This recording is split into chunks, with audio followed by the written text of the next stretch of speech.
Okay,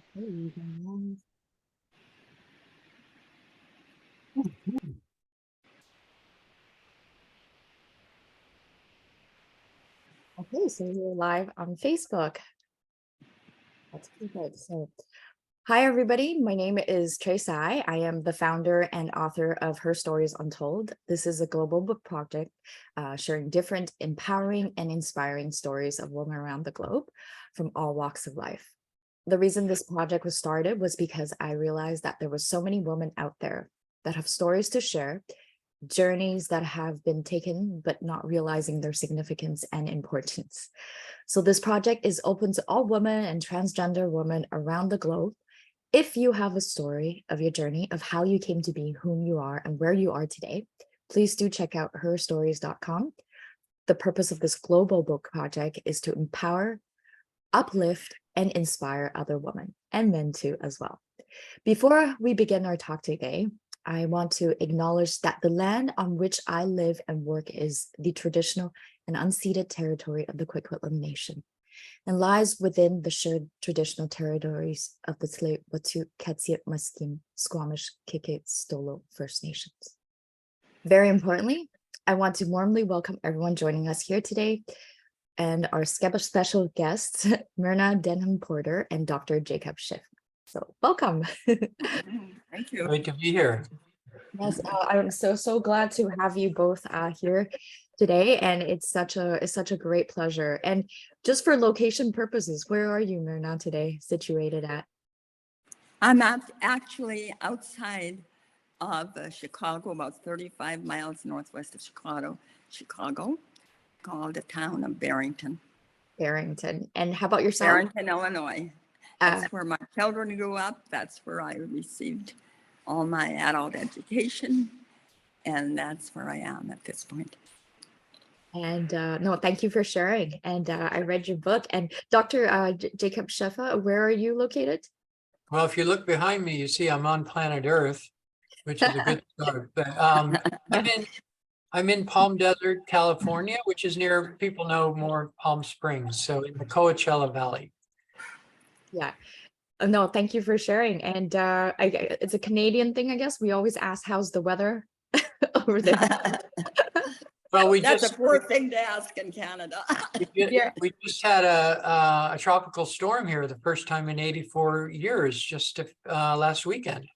Yeah. So, and then in the way of the desert, the next morning, I was out walking. It's beautiful, sunny. You could almost not believe that such a tempestuous happening happened the night before. Wow, that's and is everything okay, stable and safe? Yeah. I mean, relatively speaking, it was not too bad.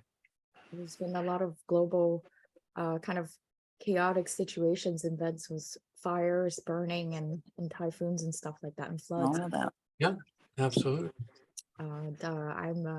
No, thank you for sharing, and hope everybody's safe and well. Yeah, I'm based here in Vancouver, BC, Canada. It's a bit cloudy today. The air quality is not the best at this time.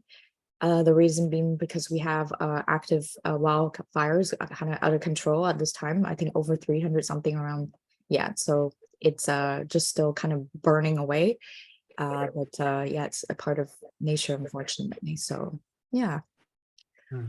So okay, thank you for sharing. And I wanted to kind of introduce Myrna. So I know I had her in her profile. And so Myrna wrote a book. And today's talk is called A Life Worth Living, an Unexpected Journey in Leading a Meaningful Life. And it very much aligns with her book. Myrna talks about how no woman is an island, and she attributes a life worth living to the mentors along the way, which she shares in her book. She shares that commitment, persistence, hard work, love, and forgiveness, can happen in a lifetime, and how she has shaped her journey to become whom she is today. So Myrna was born in 1940 to a family of 17 children in a remote area of Saskatchewan, Canada. And inspired by her mother to further her education, she left home at the age of 14 to work as a nanny while attending a high school. And at the age of 17, she emigrated to the United States and had a very successful career as a flight attendant. Believe it was in the 60s. And she was married and raised 2 children, and she's obtained her bachelor and master's degree. So Myrna here is an amazing woman through her career and volunteer work, her energy and positivity, and she's made quite a difference to the lives of others. She believes that, through these activities that she's constantly doing, brings her a sense of contentment and a balance of peace and harmony. So that's amazing. So I kind of shared the profile. So welcome, Myrna. Thank you, and thank you for that wonderful introduction. So That flatter me. yeah, no, that's you. That's 100% you. Yeah. And I also wanted to warmly welcome Dr. Jacob Shefa, and with his profile, of course. Yeah. And there we go. So Dr. Shefa is an amazing man. He is the Care Mentor Director, and he has worked with thousands of middle and high school students for over 2.5 decades. His research is on the development of empathy and compassion through mentoring, mindfulness, and writing. And he's also the author of Care Mentors Manual and co-author of the novel The Cry of Merlin. So Dr. Shefa, thank you so much for joining us here today. Thank you for having us. It's really nice to be with you today. No, I appreciate so much. And yeah, feel free to pipe in if you want to share and expand about yourself, Dr. Shefa. I'm here. My prime motive is to champion Myrna and her amazing book today, but I'm happy to share some bits from my life too. That's wonderful. Thank you.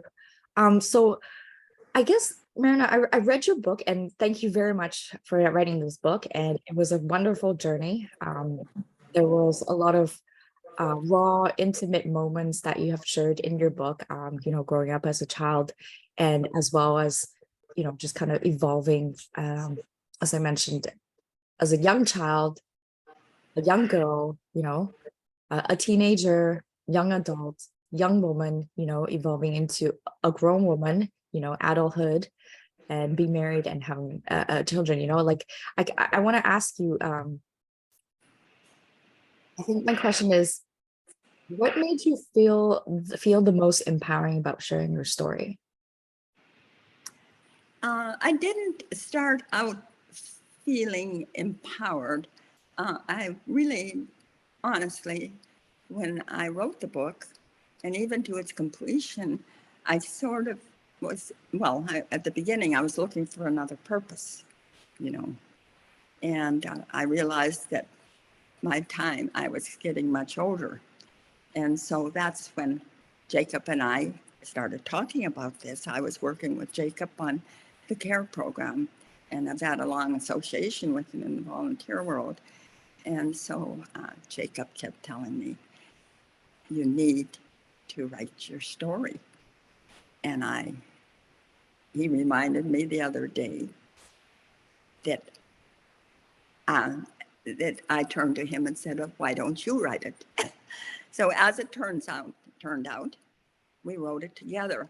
But it was after the book was written that I recognized that I was empowered and positive about, number one, to leave. In writing, it seemed pretty clear that my parents had passed on a strong value system. And through the writing, I recognized that. And so I felt very positive about really passing this on to my grandchildren, who are now in their 20s up to 30. And the feedback I got from a couple of them was just amazing. So I think that was very empowering. The other thing that was so empowering for me that I didn't really catch on to until later was, and I'm just very excited about this, is that I was over 80 and I had never written creatively. And when you write a book like this, it's not scientific writing, which I did in graduate school when I got my graduate degree. It's not factual. It's very descriptive. And I was pushed very harshly in a way, in a wonderful way, by one of my editors. And what I discovered is that, and that I want to pass on to women my age, that we can use our creative minds and develop some skills we don't even know we have after, even though we are much older. It may be harder, and we maybe have to be persistent, but we should search for those skills. That to me was very empowering. And the feedback that I received from people beyond my grandchildren was empowering. So I guess in a way, others have always empowered me. At least I've picked it up that way. No, thank Does you. that answer your question? Yes, thank you for sharing. And I, just going back a little bit, I wanted to ask you, like, was there a particular moment that you suddenly just said, hey, you know what? I'm going to share the story. Like, I know you mentioned, Yeah. the journey to that, but like, did you wake up one day and you said, you know what? I'm just I need to share this story. I think others, I'd like Jacob to speak to this a little bit too. I think others, including Jacob, they're the ones that said to me, you need to share your story, and others need to know about this. And I just got the most amazing, and this was one 3-page letter from my grandson of what he got out of it. But then I have had female friends that were my friends that read it, and they said, you know what, I've learned from this book too. And they mentioned several questions at the beginning of the book and at the end of the book about forgiveness, having purpose, and leaving a legacy. And they kept going back to those. So I sort of, I think at one point you asked me who should read the book. Yeah. I guess That's my feedback is everyone should read the book at this point. And to be honest with you, not to be pretentious, there was a wonderful article in the Desert Sun, and he clearly identified what I was addressing, the author, Archer. He clearly identified what I was addressing, and he was very positive about it and said, we really need this in our world today. So the more feedback and I get, the more empowered I feel, and my passion increases for sharing the story. And I keep thinking, well, maybe I've done something pretty okay here that will help others. no, Jacob, would you ask? Yeah. Yeah, so during the work that Myrna and I do in the community for a social and emotional learning program for young people, in that context, we would have times where we were just chatting. And really the genesis of this book arose out of a relaxed friendship in which Myrna just began telling her stories to me. And like she said, it just at some point I turned to her and said, Myrna, you have got to write this book. And it was these colorful, it was two things, Traei. It was these colorful anecdotes that I really wanted to see blown up and really etched really well. And the other was the value structure that these little stories were pointing to. Because somehow whenever Myrna would tell these stories, there would always be this sense that it carried a profound lesson. And so in conceptualizing the book, the idea was, let's put those two together. Let's put the quest for values. That's why it's called An Elder's Lifelong Search for Meaning and Purpose, the subtitle. But let's also tell these amazing stories. So here was me many years ago, and I'm looking at a part of the book. There were some of the things she was saying that just blew me away. I was thinking after I would leave her, I'd go, 16 siblings? Plus one that died at birth at less than a month of age? No electricity or indoor plumbing? Going to bed each night without sheets? Happy to fall asleep beneath a pile of coats or horse blankets? Driving a horse and sled through the snow for 5 miles to arrive at a freezing one-room schoolhouse where just one struggling teacher taught a single 1st through 8th grade class. There was even a neighbor's child who had been traded to a childless family in exchange for a washing machine. And this was like, Myrna was taking me into a world that I did not know, and I was just wanting to know about it. And then, you know, we just started, let's try and write. And that's, so it began.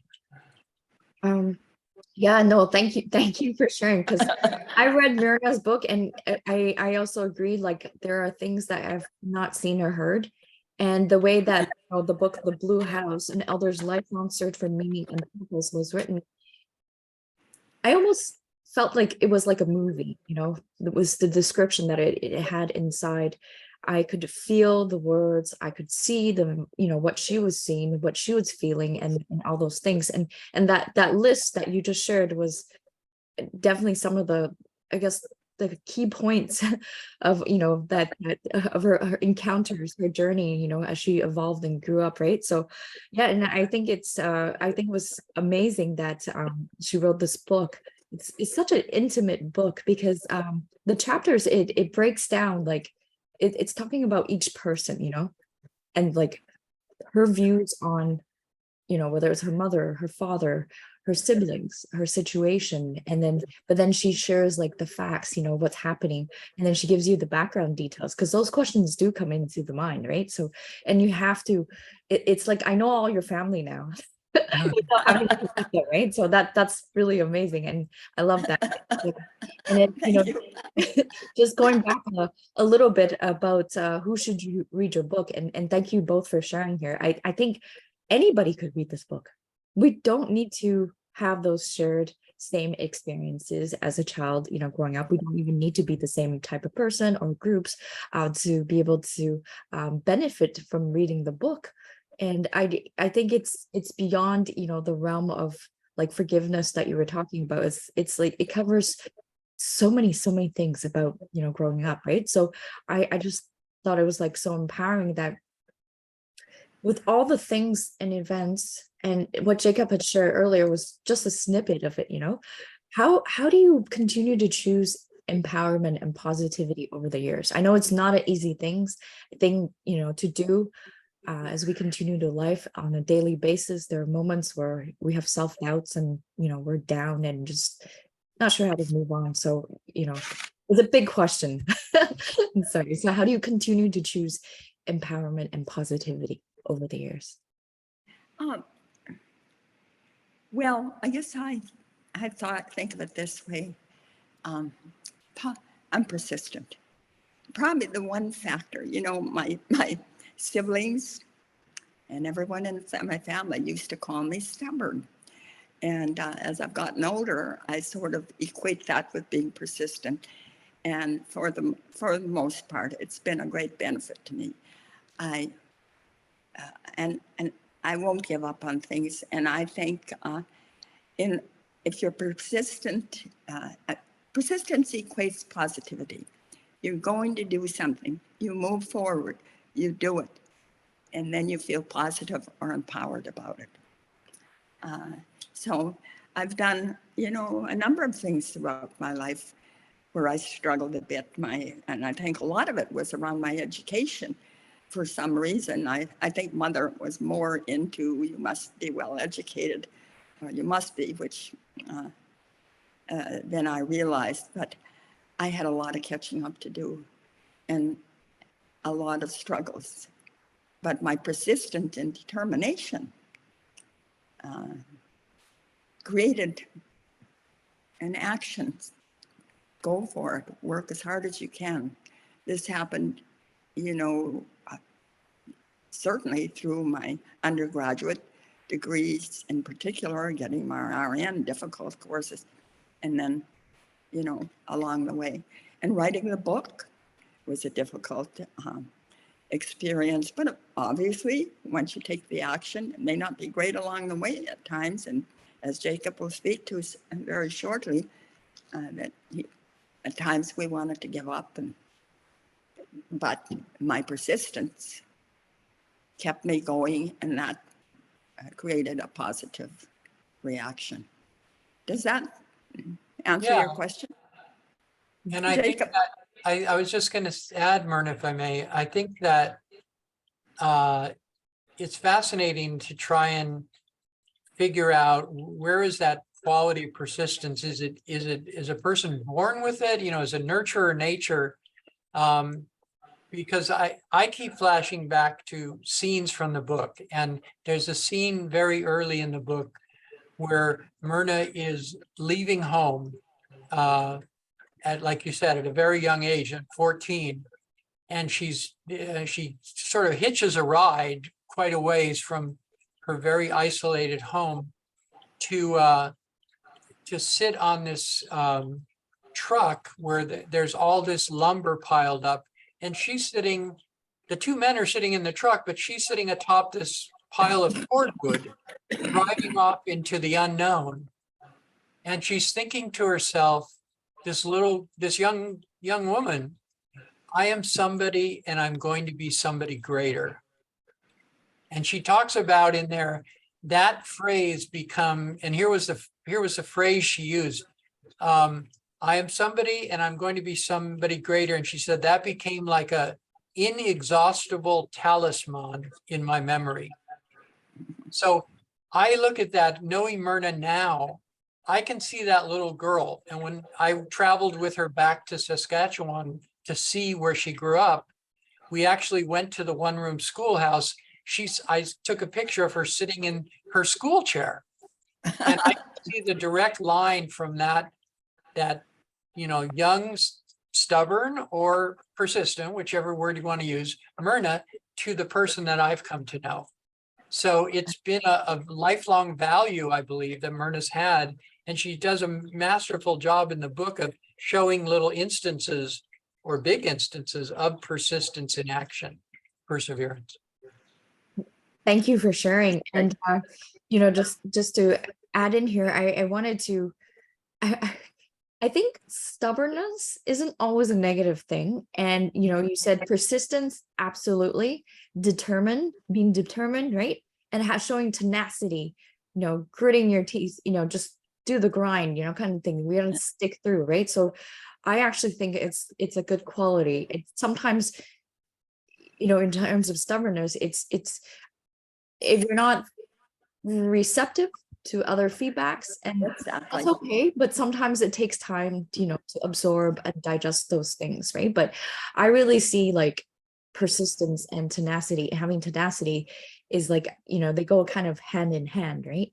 And the mention of education earlier, I think that's of great importance to discuss here. There was I believe, and on page 48 of your book, you wrote, to escape sadness, education is synonymous with liberation, moving forward in life, freedom. And that's kind of what Dr. Shefa was doing, right? I want to share with you some information I think might be helpful to the audience as well as you.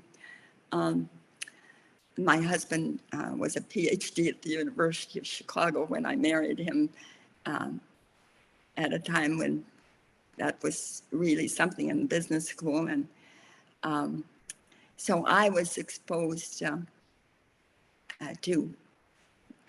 most of our relationships, including women, were PhD students. And that was a very troubling, in a sense, and difficult time for me. And sometimes I used to leave the parties we went to and I would cry because I didn't feel that I was up to, and I was young, 26, 27, to up to those students, the other students. So I think that was a driving force. And of course, another driving force is that to go back, and I feared it. I have to tell you, I feared it and I went to my first class, and it was, interesting enough, an English class, a multiple choice English question. I was so nervous about it that I think I marked all the first 30 questions wrong, and I didn't do too well in that. But my husband basically said, you can do this. You really can do it. And forget that. And so, again, I look at people that can step up to the plate and say, when you're feeling fearful, you really can do this. So, yeah. And so just wanted to share that, how difficult that time period was emotionally for me, because I knew that I would not be the mother, I guess. Some people can, but for me, I would not be the mother that I could be, or the person I could be, without completing my education, or at least working on it. And I enjoyed learning. And it was so difficult because I had such a meager background in the beginning. But I just kept at it. And fortunately, my children were in high school and busy. And I would study all day long and work on my papers to improve my writing all day long. And there were difficult classes, but I just kept at it. And when I had to go to one of their programs, I'd let go and go.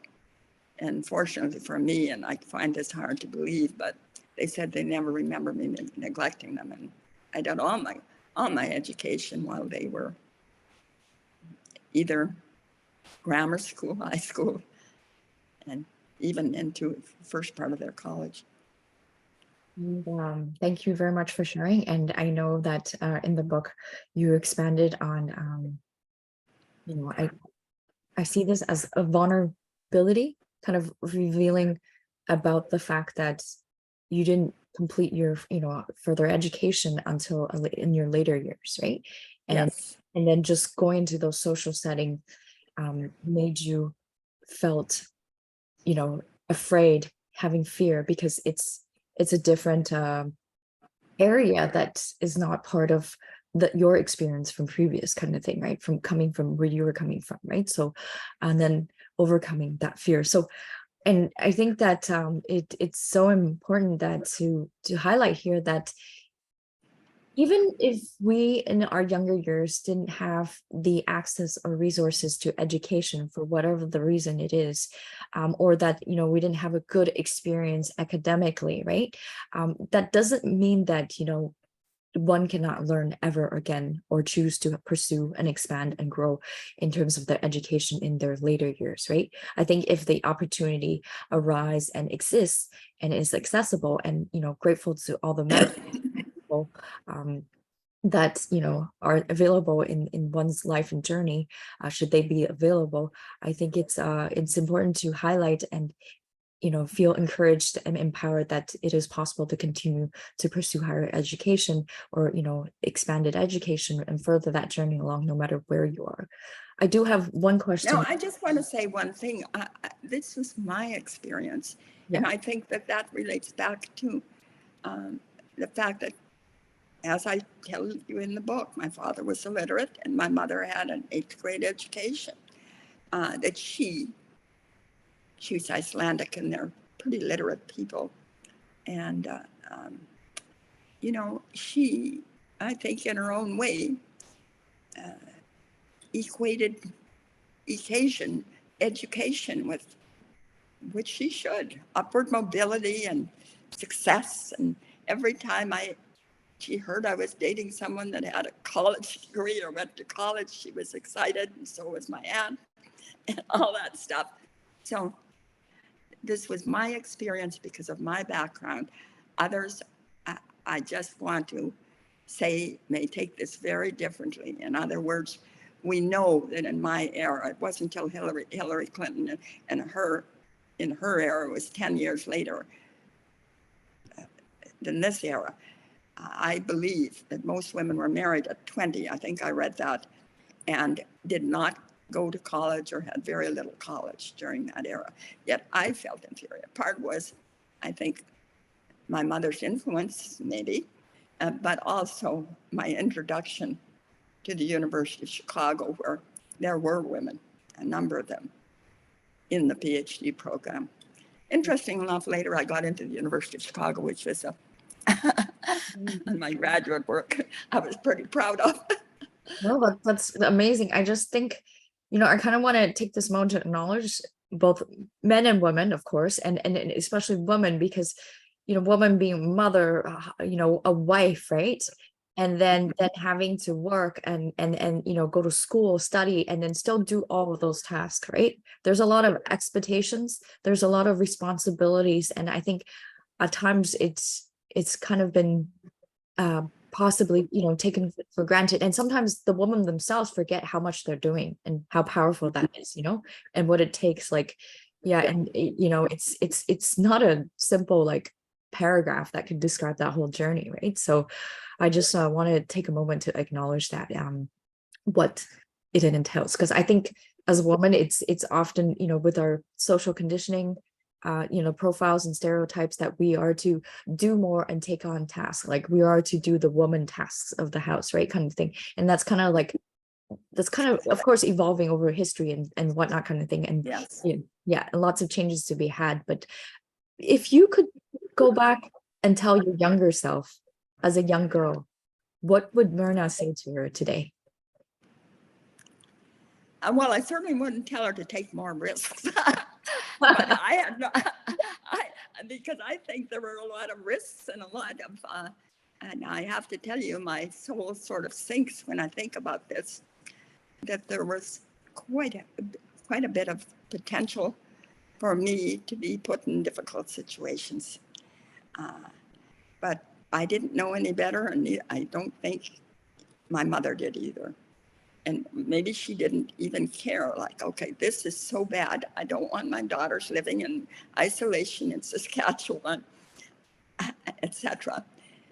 So she wanted us to leave. So, I mean, I can think of a couple of situations where it just scares me now that I think of it, where I ended up at the Chicago bus station. I was 17. I'd never been out of a town of 1,400. I had to borrow $25 from my aunt. I think my aunt in Chicago gave me the ticket to get to her place. I was moving to live with her, which is the best thing that ever happened to me. And I don't know that I even had her phone number. I mean, that situation. Riding on the top, the book opens with me riding on top of a load of cordwood tied by straw. I do not remember one moment of that 100-mile trip on muddy roads. I must have been fearful. So those are big risks. Living with a family and working on a family where there was a 35-year-old gentleman, their son, and them. And I mean, some things could have happened to me along the way. I can only say that I feel that maybe there was a higher power looking out for me, and maybe I had more work to do in this world. And I've really had that in my heart and soul throughout my life. So what would I tell myself? I would tell myself to be,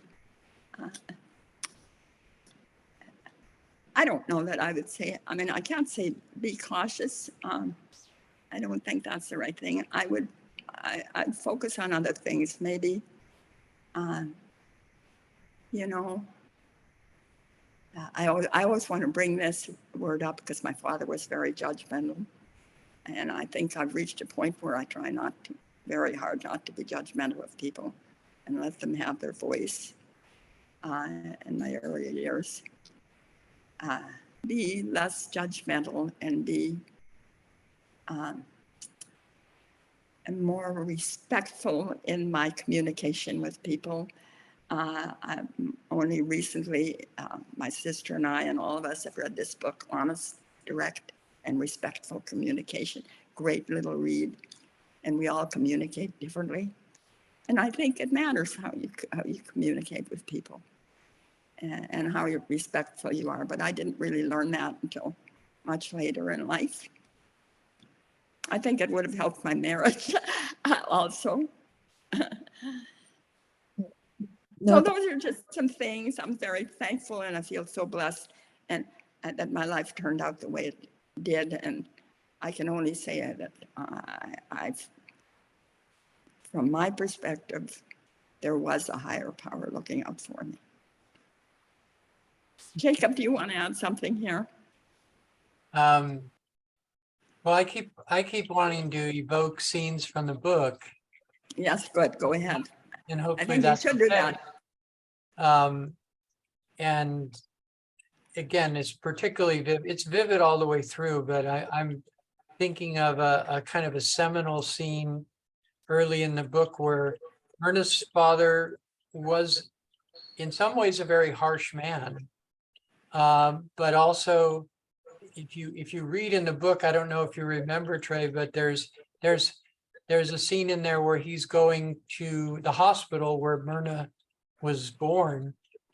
And after seeing his, you know, how gruff and rough he could be, there's a portrait painted of him driving to the hospital through the snow, you know, totally alone out there, thinking now I'm another mouth to feed, 7 children.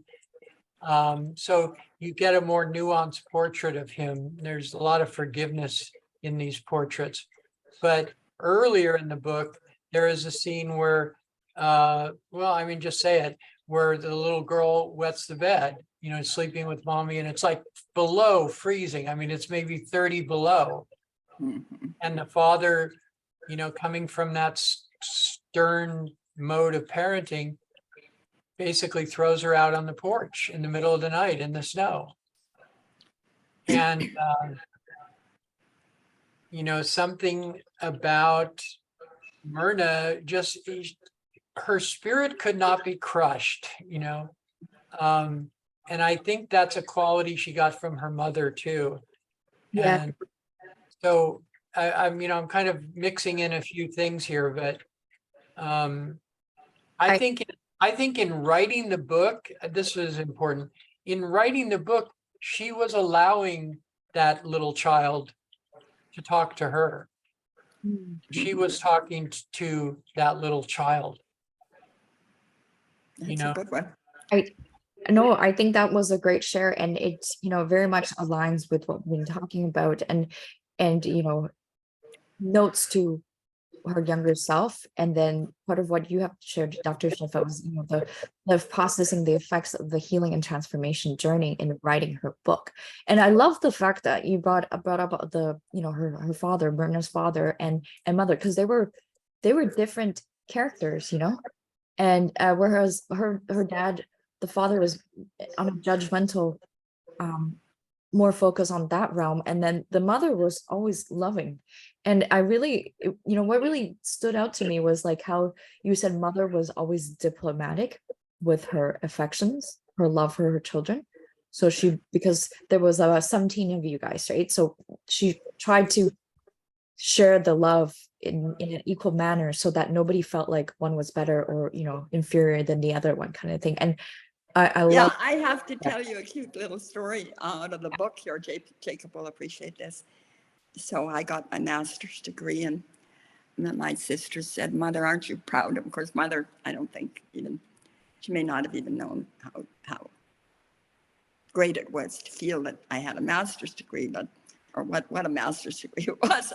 So she said, so my sister said to her, "Aren't you proud of Myrna? She got her master's degree."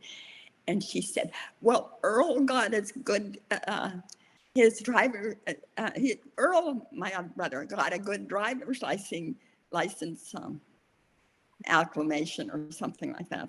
Something like that." her was In like you other were words, saying, it was all equal, it was all yeah. democratic, I think.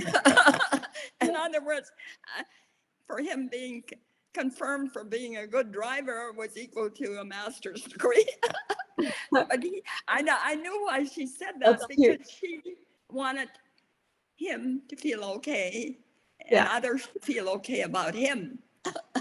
So Yeah. I wasn't really affected by it. Well, and I think that's beautiful that you're able to capture that and understand that was your mother. And I also want to kind of give credit to your Aunt Elsie, I believe. The Sure. section where you mentioned she also really empowered you, because let me just read what she wrote very quickly. Because she believed that you could do anything. And you showed that it was so powerful to have someone as a role model Yes. while you're growing up. And I think that was part of your journey of yeah, just kind of growing up when you were in the States at that time? Yes, yes. Yeah. My Aunt Elsie and Uncle Red lived outside of Chicago, and they came to the year before. I think I just finished my third year of high school, and they came to see her mother in the town that I was going to high school. Yeah, and so then a year later, she said, "I think you need to come to the United States." So we went. But I was so impressed with her because she was a professional woman that worked within the store they had. They had a couple of stores, and my uncle was kind of nasty and mean with some of the customers, and she just smoothed it over so beautifully. And to me, she dressed beautifully, and she was beautiful. So when she told me what she thought I should do or who I should date, et cetera, was very important to me. And she always did it so gracefully. What were her tips back in the days? What were her tips about? You said she About dating? Yeah, if dating. If I wasn't dating anyone that was going to college, skip it. That was in the 60s. Things might be different now. That's true. I think from my family background, they always say, "Oh, just go to university, go to college. Yeah, whatever you do in life." That was very important. Yeah. In particular I think, well, this was 57. I went there in 57 to marry someone. At that stage, I think that the world, kind of the U.S. and the world, kind of felt that mode, going to college, would almost guarantee you success. Jacob, you can speak to that. What do you think? I mean, you're younger than I am. But, and so those were her tips. When it came to my own career, she did have some tips also, and I think I'll do this, or I think I'll do that. And no, I don't think that's good enough for you, dear. So she was very empowering. Set the bar higher. Yeah, set the bar higher than I ever. So you can apply your persistency and tenacity. Yeah. Jacob, do you have anything to add here? No, Maybe not right in this point. Okay, thank you. And I wanted to ask you, I guess maybe all of us here today, what message do we have for women around the globe? Are you asking Navigate me? through life, Can I be included in that? Of course. There's no man without woman, but to have woman, we need men. So In the context of the Blue House and Myrna's memoir and her life. Yeah.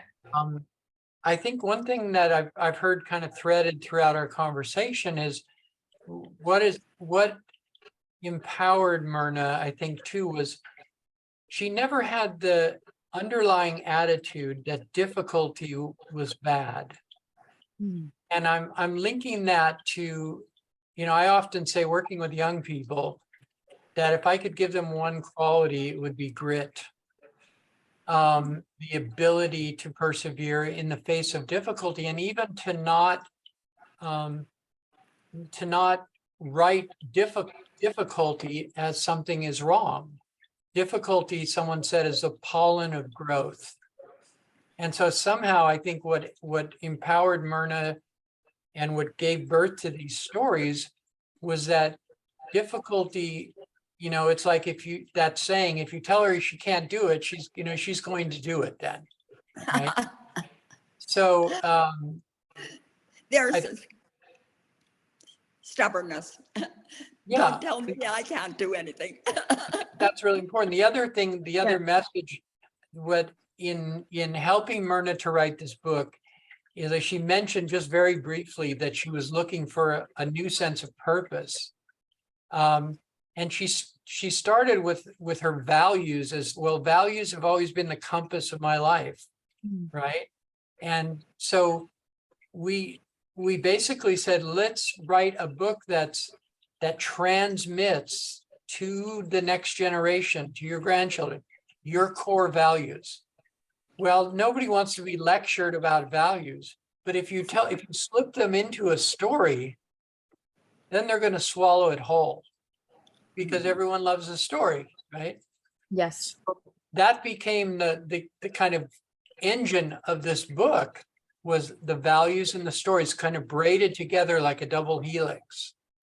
And so you can go through the book and you can see that Myrna is leaving a trail for her children and any person in the future that reads it to discover, like, how did I navigate these wild adventures and these challenges?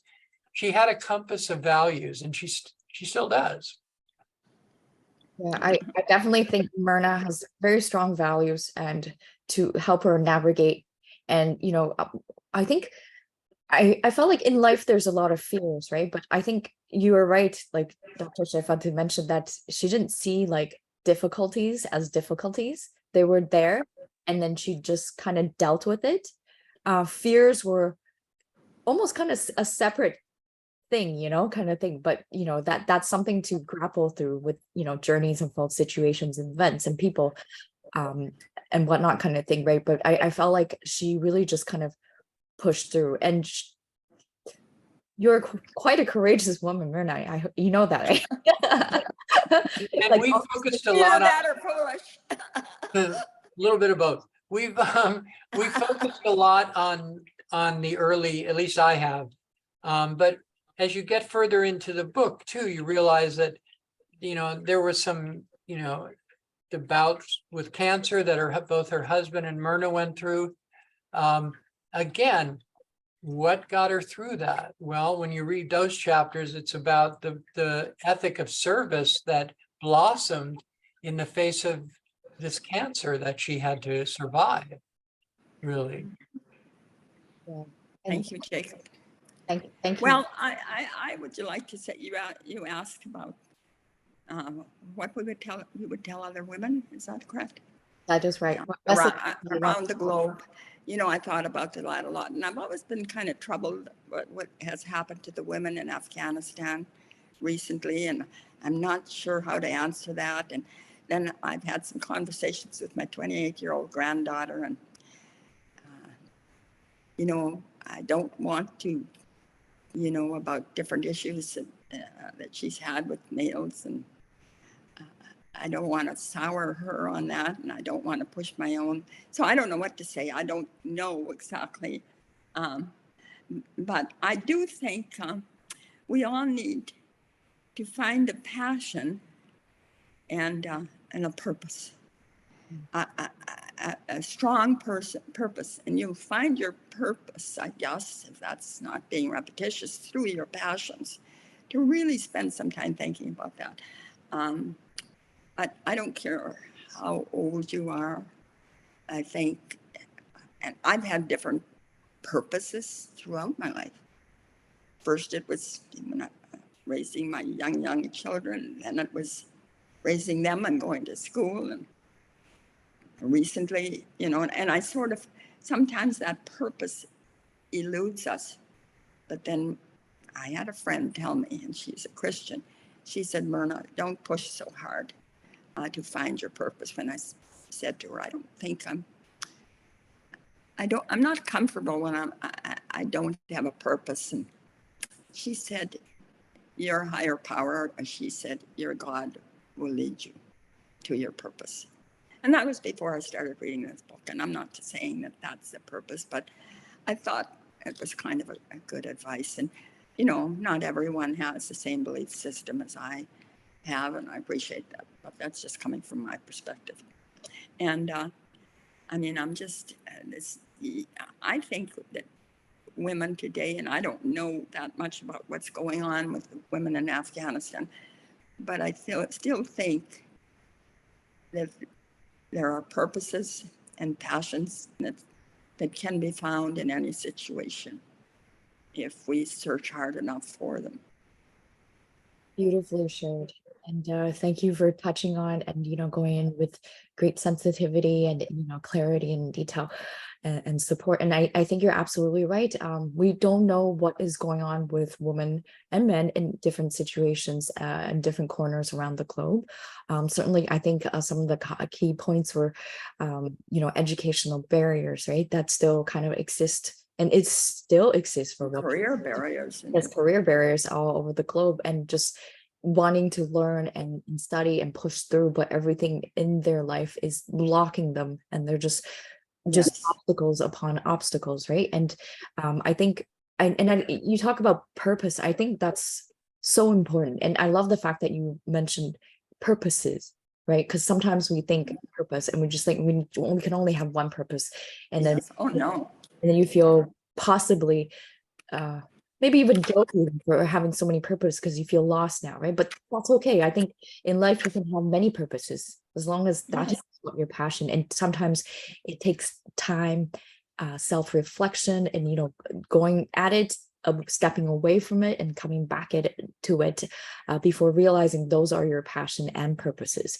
And I think, if I may clarify here, I think purposes to me means like, what is meaningful in your life, like what does it mean? And I think wherever we are and whatever we choose to, and if we find something that is a foundation of faith, whatever that is, it doesn't have to be religious in any form. It could be mental, and people and educations, stories, films, such as your book, amazing empowerment. Well, I'd just like to bring up a couple of authors in case some of the audience might like to do a little reading on that. One of the, through years and years, I've focused on Viktor Frankl, and certainly it's a small book. And the book is Man's Search for Meaning. Man's Search for Meaning, and he was in the concentration camps. He's a psychiatrist. He was a psychiatrist. And he basically said that those, and he was one of them, his purpose was to write about what happened in the concentration camps. Those who had a purpose beyond their present situation did fared much better in the concentration camps and beyond. And then Richard Warren wrote a book, The Purpose-Driven Life. In other words, it comes from a Christian, he's a pastor, and comes from a Christian perspective, but I think it's good for everyone. And my latest tout is on aging, and wonderful book out there by Stephen Kotler, Peak Performance, Aging, Growing Old, and Staying Rad. And it's about the mindset of aging. In other words, the attitude we have. I never think of myself, right now, because of my age, and most of my friends are having some difficulties with health or not living or whatever.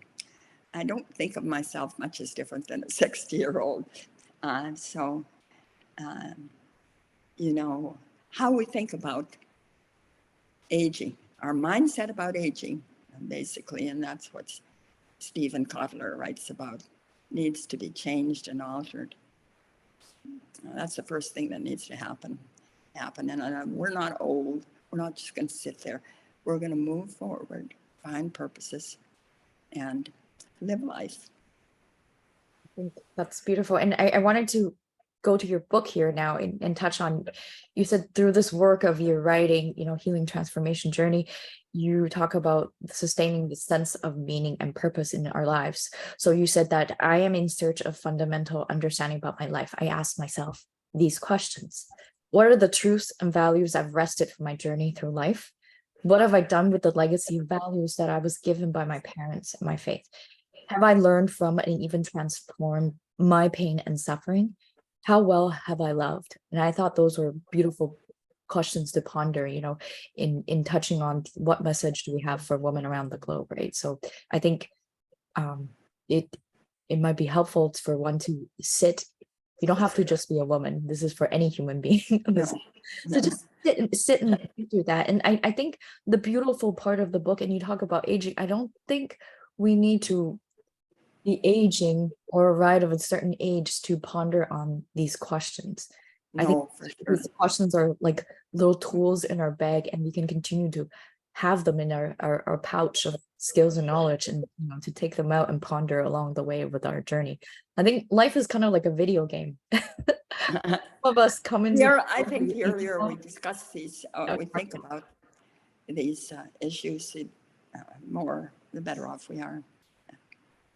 Yeah, so that's beautiful, and I think it captures, the journey of navigating through life, steps you push through fear, and what do you do when it's holding you back, and having the courage, no matter where you are, what you are, and what circumstances are you're in, to just take the next step. It doesn't have to be a grand, huge step in any sort of way, but just having courage to do that, and arriving at a state.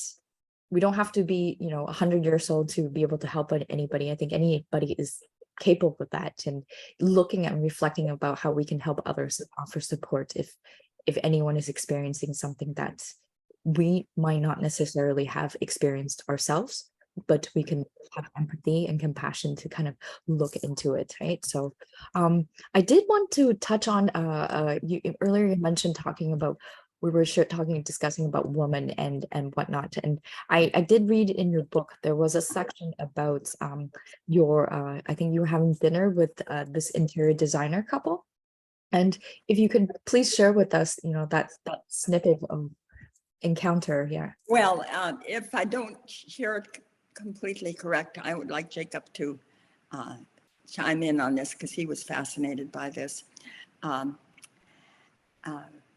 There's a wonderful restaurant right down in the business district of Chicago.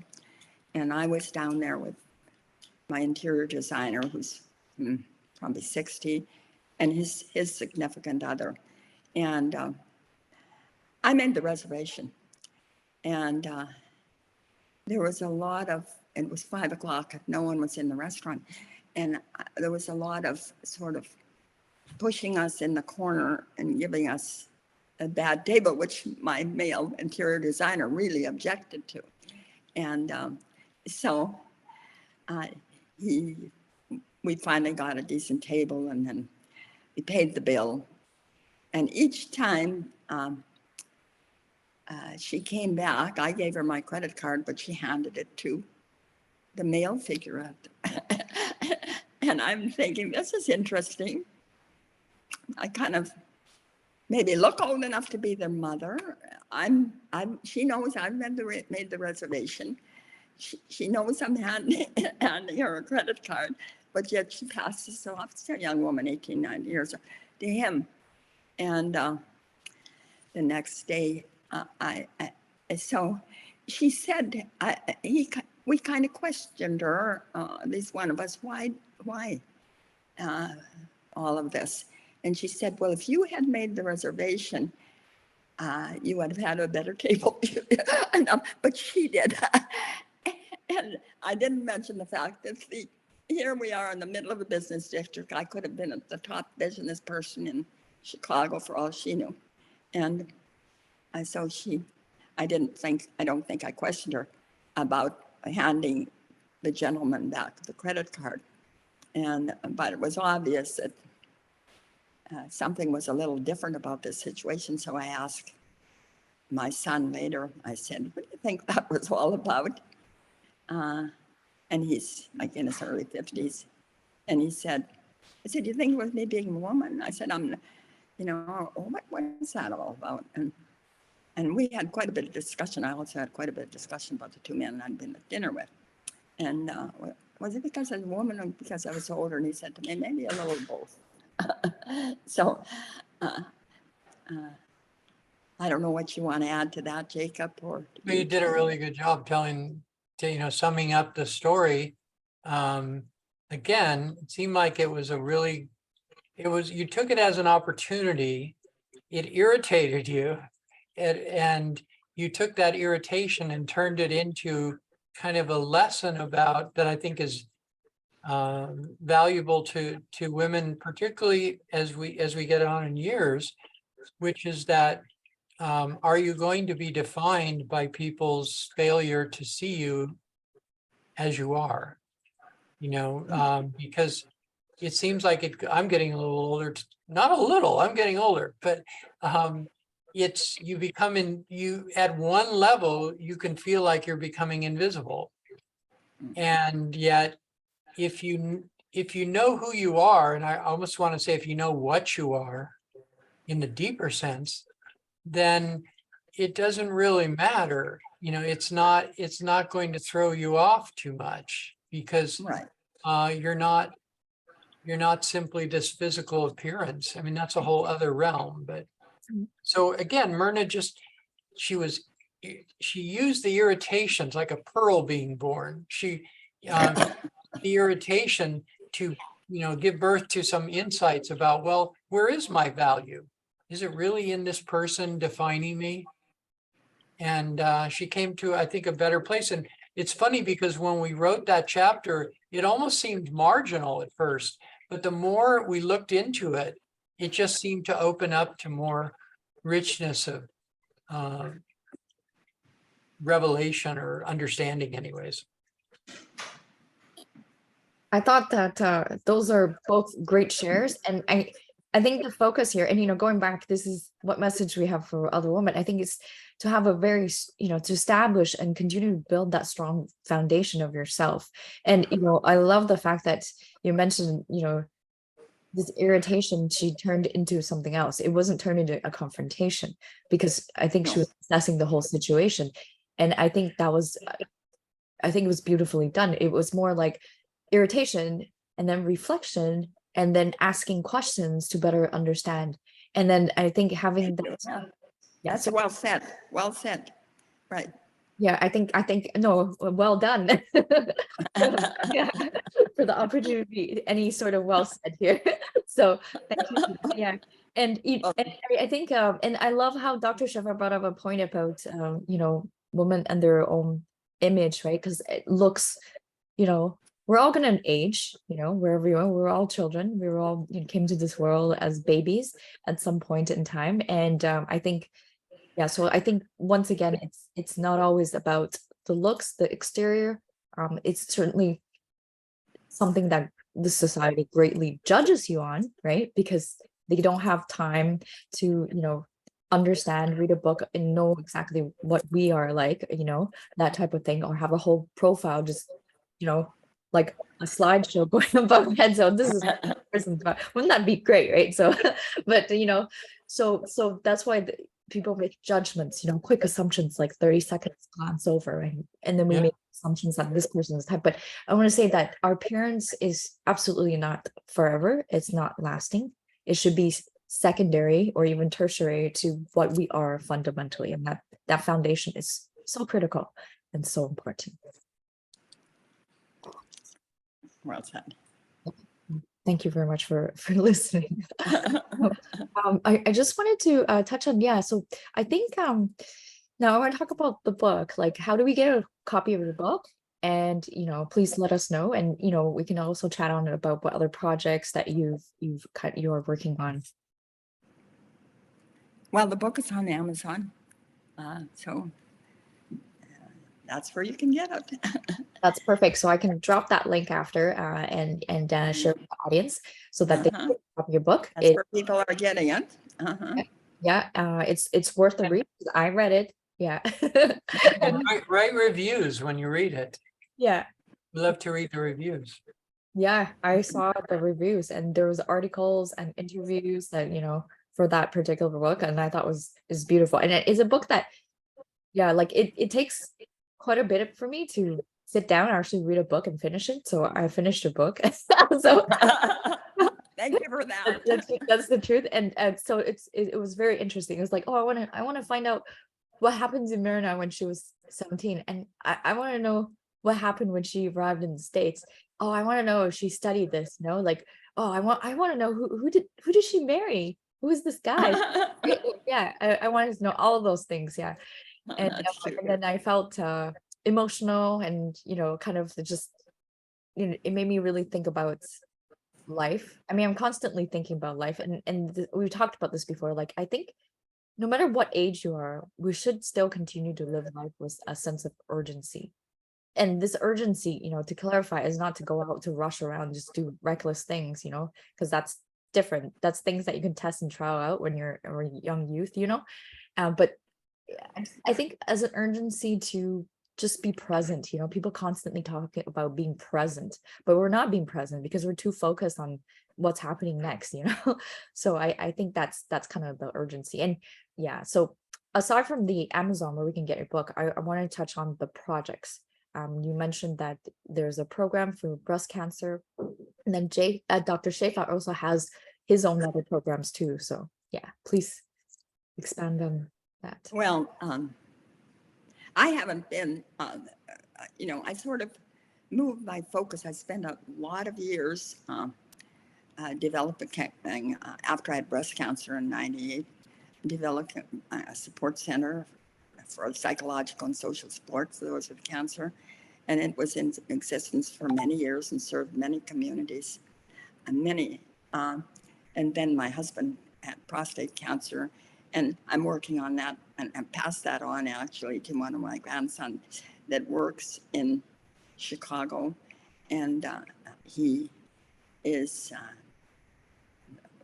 creating the team for the prostate cancer, which exists at the end of September in Chicago, but those walks are throughout the country now. And I with another founder, started that, but now I help Jacob support his program, and I'm proud to say he frequently, including in the book, calls me his mentor in his own way. And then I'm here in Illinois. My son and I, who doesn't even live in Chicago anymore, he's lived in Boston for many years, is on the board of a program called Arupe, which basically Can you spell it? Sorry. It's Loyola University, and Yeah. that's where I graduated from, and it's called the Arupe program. And what it does is help those. They take a number, I'm not sure exactly what number now, of students that are in poor environments, struggling, like many of Jacob's students will be there after they get through high school. And they bring their skills up instead of passing them into the university. Loyola won't lower their standards. They put them in programs and bring them up to a level. And that program, they recognize that there are certain situational things that prevent these kids from doing really well. For example, like I was, that they can do the work and they might not do well on tests. And so the bottom line is and even at times, and now we're working on this, to give them residential places to live around the university downtown. So, because some of them don't even have homes to live in. So they're thinking out of the box and not lowering their standards, which I truly believe in. They're holding their standards at Loyola and thinking outside the box and supporting those kids, inner city kids, who really had a tough start. And I'm very passionate about that because that's who I was. Jacob, will you speak to your program, please? It's so great. And I've supported his program. That's how we met. Yeah, so we call it CARE, kindness. It's an acronym for kindness, attention, respect, and excellence. So there's so much in schools now about social and emotional learning, recognizing that education is a lot more than just information. It's really development of a human being. And I've worked across high school, middle school, but over the last 13, 14 years, I've been focused more on the middle school. And we developed this program that it's got a few different facets to it. It has attention masters, which is really like mindfulness training. And so I go into the classrooms and help students to to de-stress, to learn to explore the depths of their own mind and the possibilities of thinking positively and so on. This all got started with a program that I created called Wisdom Writers. And I'm going to focus on that because it's so connected to what the fact of writing, and Myrna's telling her story. That's where we kind of met in the middle, because I work with these 11 to 14-year-old students, some of whom are, I like to say, allergic to writing, some of whom just don't have much confidence in it. And then there's the ones who love to write. And I've just for over 2 decades now, I've had the instinct that I don't think it's original to me, but that when students write about value, about what means a lot to them, where their passion is, the things we've talked about today, they're liberated in their writing. They write with more power. They write with more focus. So it sounds a little lofty to say middle school wisdom writers. I mean, they're only 11, but turns out when you take them through the process of trusting the wisdom of their own mind, and the fact that they've already learned a lot, they've already collected stories at 11, 12, 13, 14, that it turns out that they're writing on the same perennial themes that Myrna's writing on in her book. They're writing about forgiveness. They're writing about perseverance. They're writing about how do you rise up like the phoenix when you've been just, you've had a personal devastation. So it's just an opportunity. I think I like to think of it as the other side of the report card. The program gives some ways for students to explore a little more of the depths of who they are. I love. No, I thank you very much, Dr. Shefa and Myrna. I love the share of these programs because I feel like, the key message here is giving opportunities to young children and students, that would not have had the opportunity because of those barriers of access, right? So, and then it really empowering them, allowing that slot of a phase of a moment of support so that they can get to the next stage, whether it's for university, whether it's for writing, given the tools of a pen of writing, or typing these days, just to be able to, how should I say it? Have confidence and lose the fear and write, freely, just to, and so they can understand themselves better and to express and, I love this. Yes, it's excellent. I wanted to ask you that, part of your care program, you talk about character matters. Can you tell us a little bit more about that? Yeah, I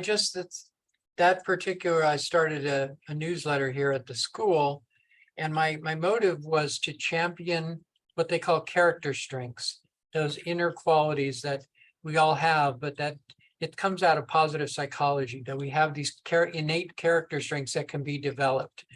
So I thought, what if I could start looking around the school at students and kind of like shining a light on them and saying, what are the character strengths let students tell their own story. What are the character strengths that they're already embodying, even though they're only 11 or 12 years old? And so in the first issue, which you saw, I did an interview with a young student from Iraq. And she's basically at the age of 12, just a very poised and value-rich young life, and she's very articulate, and yet she's a typical teenager too. It's a really lovely thing to witness.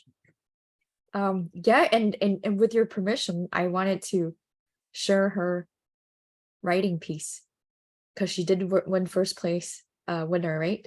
I'll tell her tomorrow that she was broadcast around the world. Yeah, I read it, and yeah, so I'm just gonna read it. So right now it's the writing piece is called "What Being Caring Truly Means," and I think as human beings, adults around the globe, we have something to learn here. So by Farah, is it Isa? Yes. Isa, perfect. Farah Isa.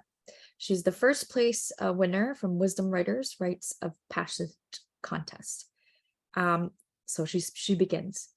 The word caring finds its origins in Germanic. It means to display kindness and concern for others. I chose my universal value to be caring because it has deep roots in my upbringing, culture, and religion. I was born in Iraq, and the culture there revolves heavily around hospitality and caring. It is considered rude to not go out of your way to help people when they are in need, to let a guest leave the house hungry, to not care for one another or not offer food or money to the needy, and to make sacrifices to help the disadvantaged. Caring is more than woven into my culture. It is also a major part of my religion of Islam. In Islam, the third pillar of the religion is zakat or charity. It is obligatory for you to give 2.5% of your surplus income to orphans, people in poverty, the construction of new mosques and schools, and really anyone that is in need. Lastly, caring has contributed to my upbringing greatly. My parents have always encouraged me to make caring an aspect of my life. They have taught me to make caring a part of my personality and encourage it to the people around me. As a result, caring is a value that is ingrained in my life. It will always have a place in my heart and be a major aspect of my life. The story I will tell you represents this universal value in a way like no other. It clearly describes what caring really means. The story of this remarkable human being begins in Egypt. A boy asks his mom to buy him insulin. His mom tells him that if she does, she won't have enough money to buy food for his siblings. As a result, the boy didn't get the insulin he needed to stay alive and got DKA, diabetic ketoacidosis. When Mohammed Mashali heard about this, he rushed over to the house and tried to save the boy. Unfortunately, the boy couldn't make it and passed away in his arms.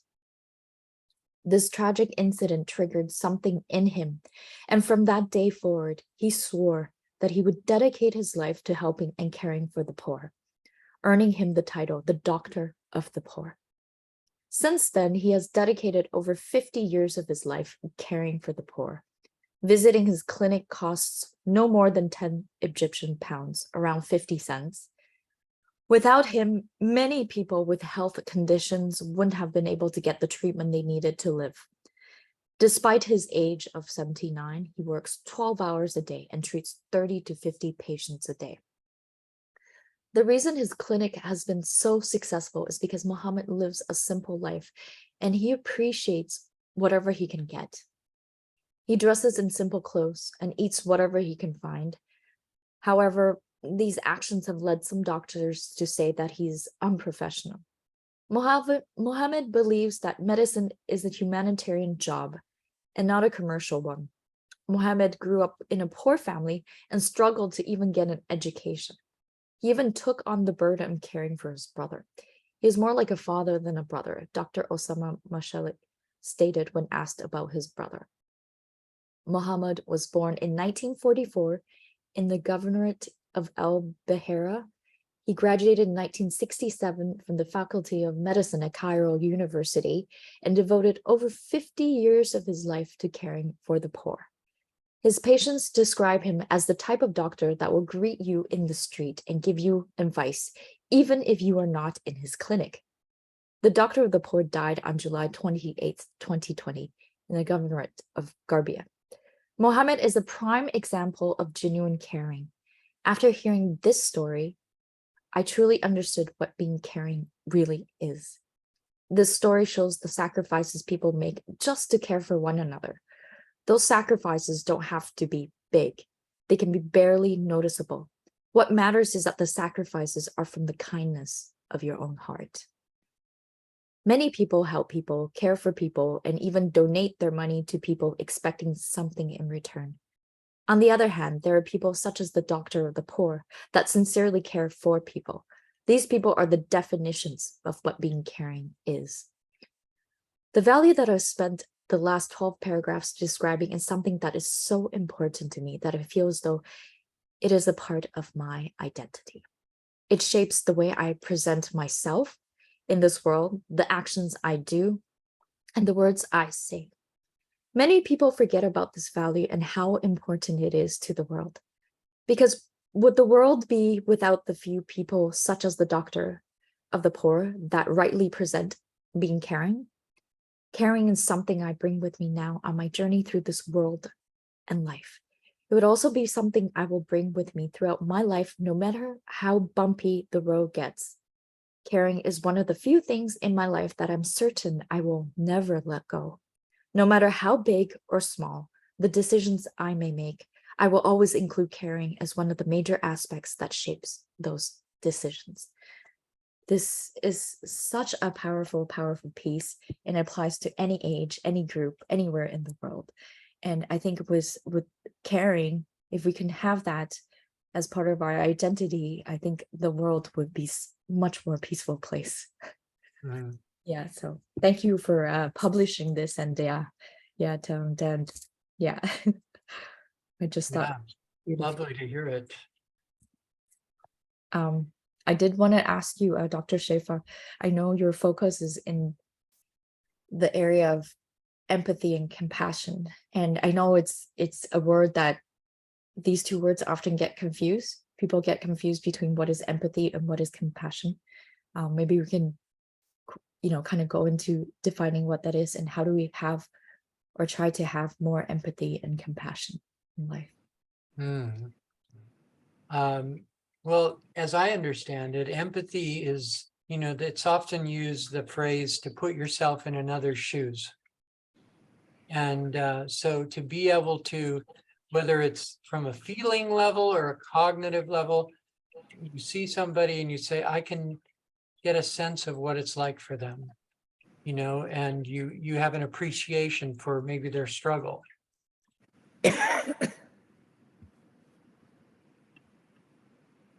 Oh, Jacob, I think you just went mute. Dr. Shefa, Dr. Jacob Shefa. Yeah, sorry. Like I hit the keyboard.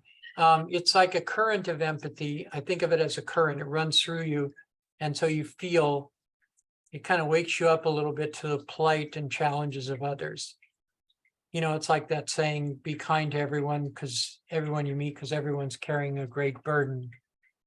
And then compassion is when you take it a next step and you're moved to want to do something to ease the suffering, or to ease the suffering of another or a group of people. And then the last thing I'd put with that is working with young people and older people is one of the things that is so important is self-compassion, being able to, as I often say to students, are you a good friend to your friends? And they usually say, yeah, I'm a good friend of my friend. Well, are you a good friend to yourself? In other words, when you're, and this goes back to Myrna's book, when you're undergoing difficulty, how do you treat yourself? How do you talk to yourself? Because that will either bring you resilience or it'll break you down further in the face of difficulty, which you don't need. Well said. Well, and I think that touches, directly on how to empower ourselves. And that's something that we can continue to utilize as a tool throughout a whole entire lifetime. I think that's like beautifully well said. So thank you very much for sharing. And I sincerely appreciate both your time today and, being here to discuss the book, talk about multiple rounds of empowerment, inspiration for everybody. And certainly I think this book and, and both your work in your different programs to support children and as well as young, youth, going to university in different stages and whatnot. I certainly think that this whole entire journey is leaving a legacy of strong values and a guide for a life worth living. And I think it's not just for your grandchildren, Myrna, it's not just for future generations, it's for all the people that are living here alive and today is here. So yeah, so I think we can absolutely all benefit from this book, yeah, and all these programs that are happening. So what I'll do is at the end of the talk, I'm going to be sharing, I'm reaching out to both of you to get the links for your different programmings, so I can share that in the Facebook post, and then so that the audience can follow up to that. And I want to sincerely thank you both again today for your time to, have this Her Stories Untold live talks with Traei, and to share this whole entire beautiful journey together. Thank you Thank you so much. Thank you so much. Thank you. Wonderful to be with you. Well, it's wonderful. Yeah. So we have friends all over the globe now. Right. That's nice. Feel free to reach out anytime. So to see however we can to offer each other support. And I appreciate once again. Have a beautiful, beautiful weekend and week ahead after that. So take care and bye for now. Bye. Thank you. so much. Thank you. Yeah. Bye. Thank you.